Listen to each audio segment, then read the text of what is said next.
Tonight, High Park residents marched down Parkside Drive to demand safer roads. I try and feel what my parents were feeling in those last moments, and it's the toughest thing I have to do. The daughter of a couple killed in a crash on Parkside Drive, joining dozens of protesters to call on local leaders to take immediate steps to make the busy, speed-prone street and others like it safer. Plus, Dad might have still been here right now had we had inspectors, had there been proper procedures followed. in a major reversal, the Ford government announced it will be doubling the number of long-term care inspectors in Ontario by next fall. But for some, the announcement coming too late. And so even though he's probably the most protected of all of us, he's going to have to quarantine for 14 days. a Toronto woman is worried about her elderly father, who will have to quarantine by himself when he visits from Brazil, even though he received a vaccine approved by the WHO. Good evening, I'm Kelda Yoon. High Park residents shut down Parkside Drive early this evening to demand safer road conditions. Earlier this month, 71-year-old Valdemar Avila and his wife, 69-year-old Fatima, were killed in a 5-vehicle crash along that busy stretch, one of 3 fatal collisions in the city within the past 2 weeks. Ardale Manukduk has this story. More than 100 community members chanted, demanding change. There's been too many deaths, and the last 2 weeks have been a reminder of how dangerous our streets are. Last week, 2 pedestrians were struck and killed just hours apart. A 17-year-old girl near her high school at Birchmount and Danforth. The 40-year-old driver is facing non-criminal charges. And later that day, an 81-year-old man was hit by 2 cars near Pape and O'Connor.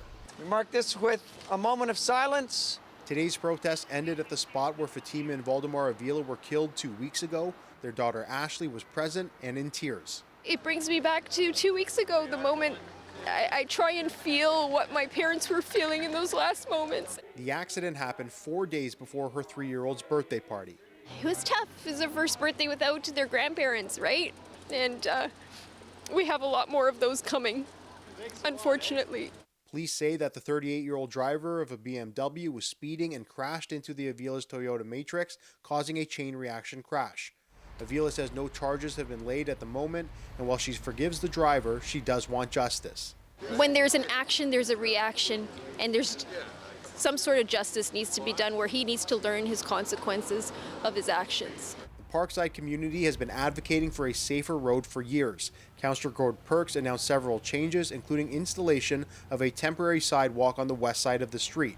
He also said that Parkside Drive is a major arterial road that the city's classification system doesn't allow for a speed limit below 50 kilometers per hour. But there are several major arterial roads in Toronto below 50. We want the Woodbine treatment. Woodbine is like a sister street to Parkside. Lakeshore feeds it, and Woodbine was reduced down to 1 lane each way with bike lanes. Woodbine is also a major arterial road with a speed limit of 40 kilometers per hour. One of the ways the limit can be reduced is through a councillor motion. Perks has not put that motion forward. The community says he's made no commitment to do so. CBC reached out to Councillor Perks but did not hear back. Dale Manukduk, CBC News, Toronto. The Ford government says it will double the number of long-term care inspectors in Ontario by next fall. It's a major reversal for the government, which had stopped almost all inspections before the pandemic hit. Nearly 4,000 people would end up dying from COVID-19 in the province's long-term care homes during the first 2 waves. Lorenda Redekop has more. Kathy Parks wishes the changes to long-term care inspections could have come sooner. I definitely think it could have been a different outcome. Her dad, Paul Parks, died of COVID-19 during Wave 1. He lived at Orchard Villa, a home in Pickering where 70 residents died. Many more were infected. We have to think of that moment as no inspectors, practically no staff, no families. So nobody really was able to get eyes in there. Even now, she feels the extra inspectors are still coming too slowly. The government says it will hire close to 200 more by next fall at a cost of $20 million. the same government that nearly stopped unannounced long-term care inspections in 2019. We acknowledge that there were challenges and problems in the system. We're fixing long-term care. That, I guess, implicit in that is the fact that it was, not working the way it should have. He says inspectors visiting homes will have more powers. The minister will introduce legislation on Thursday. Not only are we expanding the number of inspectors, and not only are we creating this investigations component, but inspectors themselves will be able to either lay charges or other items directly. And this is not a small change. Well, it's an admission that they had made a very egregious mistake in the first few years of their governing. The problem has never been that there aren't enough regulations. The problem has always been that they are not upheld and that we consistently allow bad actors to repeatedly break the law with impunity. And today, a home in London is facing charges under the Ministry of Labour's Health and Safety Act. Nurse Brian Beattie died in May 2020 after contracting the virus. One of the charges relates to providing false information or refusing to give information to an inspector. Kathy Parks heard about it through a release by the Nurses Union. It gave her new hope for potential charges at Orchard Villa. As soon as I saw it, I emailed them and I just said, listen, I have a list. We have a list of people, nurses that we'd love you to talk to. We know they were there during wave 1. She wants both improvements for the future in long-term care and also accountability for what happened. Miranda Radicop, CBC News, Toronto. As Pfizer waits for Health Canada to approve its vaccine for kids aged 5 to 11, Premier Doug Ford said today he understands why some parents might be hesitant to vaccinate their young children. Do we want to get them vaccinated? Yes, but there are some parents that are vaccinated. They're a little hesitant at the age of 5 or 6. I get it. So let's do our best and get as many people vaccinated. And I also understand if they don't want to get their 5-year-old or 6-year-old vaccinated. A recent survey by Angus Reid shows 51% of parents plan to vaccinate their kids as soon as possible, while 23% said they would never give their kids the COVID-19 vaccine.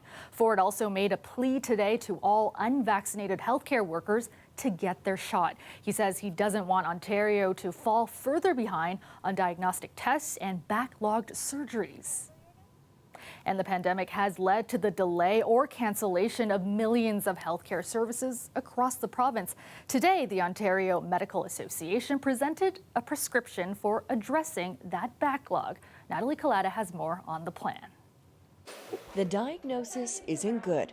The Ontario Medical Association today says the pandemic has created a significant backlog of healthcare services.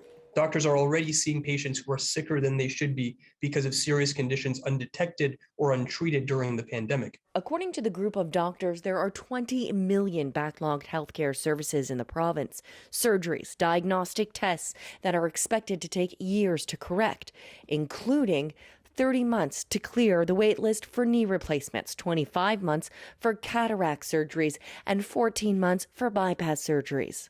I think that we've recognized throughout the pandemic that we can't ignore plans that have happened in the past, or at least a roadmap for the future. We know that we can't ignore the science, we can't ignore the experts, and ultimately, I think that the pandemic has fundamentally changed how healthcare is not only seen but valued. We're here this morning on behalf. So today, the association released its prescription, a 5-point plan focusing on reducing patient wait times, expanding mental health, addiction, and home care services, and preparing for the next pandemic. The report lists 75 recommendations, including educating people on healthy living, offering more services outside hospitals, and setting province-wide standards for mental health and addiction services.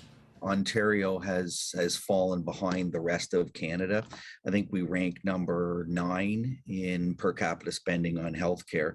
I think we can move immediately on some of these issues. The plan would require cooperation from all levels of government and see the federal government increase its healthcare transfer payment to 35% of provincial costs. The OMA says it plans to spend the next 6 months trying to find ways to refine and implement its recommendations.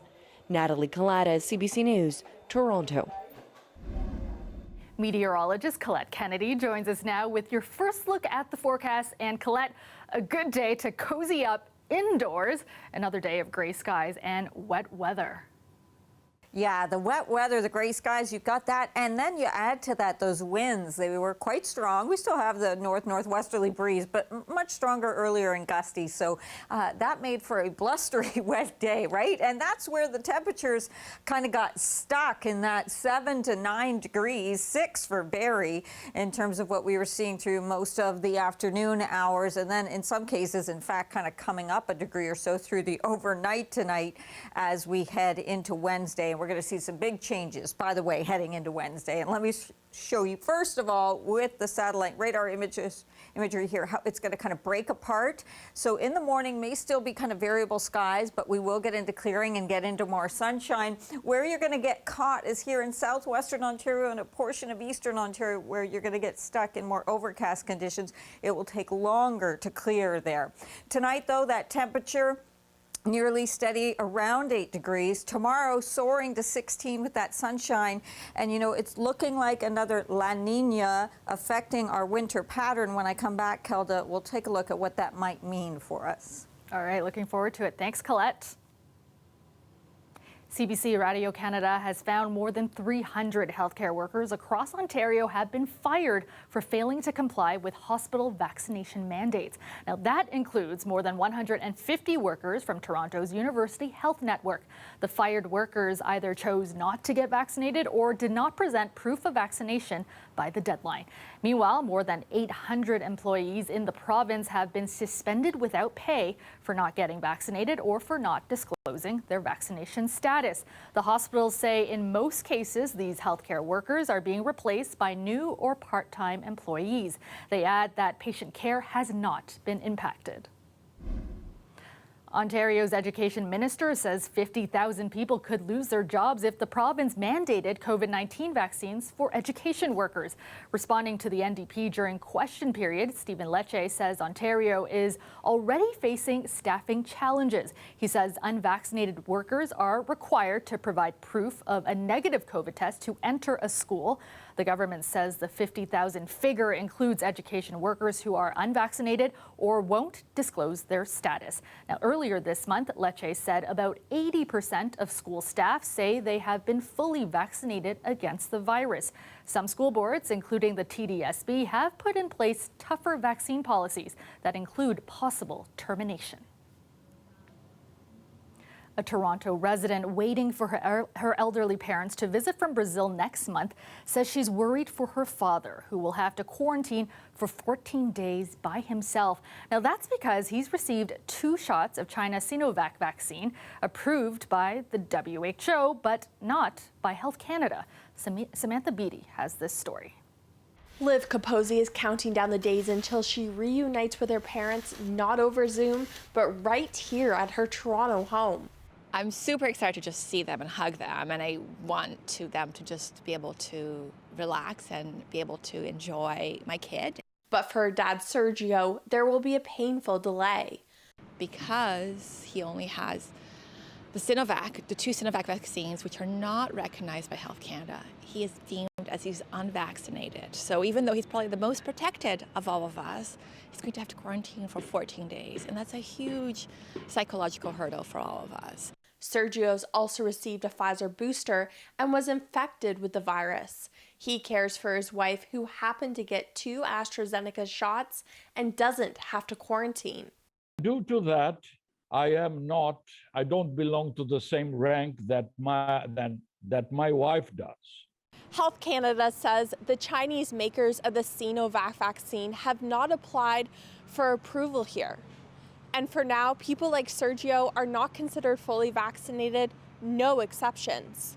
The federal agency says its list of accepted COVID vaccines may expand in the future as evidence becomes available, and it's aware of the challenges Canadians abroad and foreign nationals face when traveling here. One expert says Canada should follow the WHO's lead, which has approved Sinovac. The lack of global focus for Canada has been a big problem since the outset of this. And, you know, either we have our faith in the World Health Organization or we don't. And they have quite rigorous standards. It's creating a kind of inequity even within Canadian society. I see it as bureaucratic. If they've got very very specific health reasons. They need to tell us exactly what they are. But another expert says it's the vaccine manufacturers that need to be more transparent. Unfortunately, there isn't always transparency in clinical trial data and information. So unless there's more openness coming from the producers of the various vaccines, I think we're going to continue to see some pushback. With no changes in sight, Liv is preparing for the extra time apart. I plan to go and drop him food and be like, I'm here, here's your food, and for 2 weeks. She knows it will be worth it when she can finally give her dad a hug, but in the meantime, it's a tough pill to swallow. Samantha Beatty, CBC News, Toronto. Welcome back. In the face of sky-high fees to connect to the electricity grid, some rural businesses and homeowners are pulling the plug on Hydro One. The power company serves about 1.5 million customers across Ontario, but as John Lancaster reports, some say they're opting for solar and wind technology instead. Well, here we are at Country 103, and it's a beautiful day. The sun is shining. Manitoulin Island's Country 103 went live last summer, the first off-grid radio station in Canada. It's one of two owned by Craig Timmermans. He says when he wanted to connect them to the existing hydro line across the street, Hydro One told him it would cost as much as $80,000. And then on top of that, to pay, an electric bill probably at around $400 to $500 a month for the rest of my life and only increasing. I thought, well, now's the time to go off-grid. Timmermans designed and installed a solar system and 2 wind turbines for $23,000. They provide up to 8 kilowatts of energy per hour, stored in a bank of lithium batteries, more than enough to power the stations, offices, and computer servers.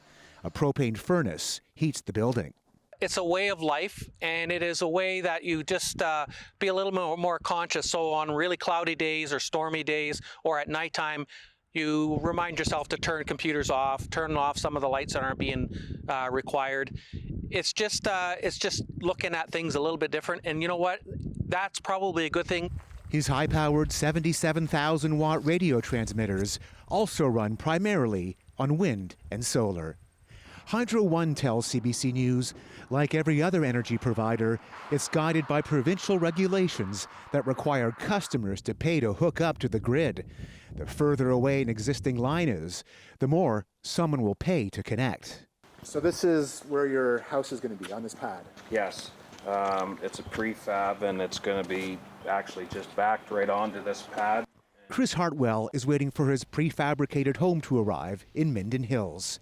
When mapping out the build earlier this summer, Hydro One quoted him at least $80,000 to connect to its grid. I don't think the average working person or retired person has that kind of money floating around. The former Canadian Army engineer expected to pay a few thousand to bring in hydro onto his property, but he doesn't think it's fair he was also asked to pay for a new line and hydro poles on the public road he lives on. The new line would have connected to an existing hydro pole a kilometer down the road. Instead, for $42,000, Hartwell is going to use solar and propane. I have no use for hydro. I have no use for the bills anymore. Back on Manitoulin Island, Timmermans says green technology is already generating electricity and savings, so the music can play on. John Lancaster, CBC News, Toronto. A cloudy evening, much like the day, with light rain continuing on through the overnight. Temperature is hovering around 7 degrees in the city. Let's go back to Colette now with a look at your extended forecast. And Colette, looking forward to some sunshine tomorrow. Yeah, we do. Yes, have some nice conditions for tomorrow. It's probably going to be the best day of the week. So we'll take a look at that short-term forecast. I want to look at a little bit longer term as well, because NOAA kind of confirming that we're looking at another La Nina. We had one, of course, through last season, and often they do come where we see them back to back from year to year. So here we are into a second pattern. What does that mean for the winter ahead? In the west, it tends to mean temperatures below seasonal, and it also can mean some wetter conditions, which means not just the rain for the coast, but cooler, wetter, some snow into the higher elevations and certainly for those ski areas. Drier conditions there along the southern portion of the U.S. There will be some improvement to the drought in the west, but certainly not in the southwest with this kind of a pattern. And what does it mean for us? That's what everyone wants to know. In terms of our temperatures, mild, keep in mind it's all relative, right? These are winter temperatures, so there'll be some variability, but likely above seasonal. However, also likely wetter than usual. So with the warmer lakes, that may not just be meaning rain, that snow and into the snow belts, we could be seeing some significant snow. But with fluctuations up and down, sometimes that can really have an impact on those conditions. Speaking of those conditions and the shorter term, getting things kind of breaking apart with that cloud cover after some drizzle tonight, clearing our skies through much of central Ontario, but it's going to take a little longer there. So slower to clear towards Chatham-Kent and back towards Sarnia and Windsor, so you may stay into more of the cloud cover. Variable skies into Thursday, then increasing cloudiness for the next system that will move in with rain by Friday. The temperatures tonight, this is what you're looking at with a little bit of drizzle through here into southwestern Ontario, 5 to 6. Tomorrow, barely trying to get to mid-teens, not quite there, but with more sunshine that we'll be seeing. Temperatures nearly steady tonight, but look at how they're going to soar. This is why Wednesday looking like the best day of these next 5, because there comes that rain. However, we should hopefully dry out. It's looking like at this point, Kelda, for Halloween. Okay, good. Thanks so much. Finally tonight, the Winter Olympics in Beijing are just 100 days away. Today, Team Canada unveiled its uniforms for the Games. Several Canadian athletes modeled the new gear at the launch in Toronto. Olympians and Paralympians will be sporting the outfits at the opening and closing ceremonies, around the athletes' village, and during media appearances. Most of the clothing is now available for purchase. Manufacturer Lululemon says 10% of the proceeds will go to support the athletes. The Vancouver-based company will make official gear for Canada's athletes through to the 2028 Summer Games in LA. And that's our show for you tonight. Thank you so much for watching. Chris Glover has your next local newscast tomorrow at 6. I will see you back here tomorrow night at 11. Have a great night, everyone.